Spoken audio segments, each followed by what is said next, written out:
faut bien qu'il y ait des discours pour amuser la galerie. Lorsqu'on parle de l'UFDG face au RPG Arc-en-Ciel, les Guinéens ont toujours tranché. En 2010, vous le savez très bien, nous avons été les vainqueurs en 2015. Et en 2020, la spécificité, c'est que c'est le peuple même qui a réclamé la candidature du professeur Alpha Condé. Et donc, bien entendu, le 18 octobre, nous nous attendons tout simplement à ce que ce peuple rendre la monnaie au chef de l'État qui a accepté de porter cette candidature. Donc l'UFDG peut continuer à rêver, mais ça fait partie du jeu. Nous laissons le peuple prendre le soin, en tout cas, de décider. Et bien entendu, notre sérénité repose sur un bilan et les perspectives qu'offre ce bilan.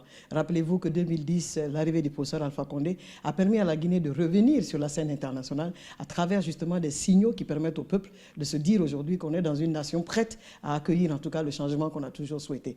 Et donc c'est tout naturel que les perspectives qui se dégagent à travers ce bilan mettre encore ce peuple en confiance pour se dire qu'il faut permettre au professeur Alpha Condé de terminer ce qu'il a commencé. Vous savez, je suis aussi de ceux qui pensent que s'amuser à rappeler à l'UFDG que leur arrivée au niveau, en tout cas, de la participation à ces élections crédibilise davantage ou encore légitime la Constitution nouvelle, je dis que c'est un leurre. La Cour suprême a déjà tranché sur cette question. Maintenant, ceux qui pensent qu'il faut appeler ça un troisième mandat, ça c'est de leur goût. Mais au niveau nous savons tous que quand on est dans la 4e République, nous parlons d'un premier mandat dont, en tout cas, le professeur Alpha Condé pourrait bénéficier au soir du 18 octobre.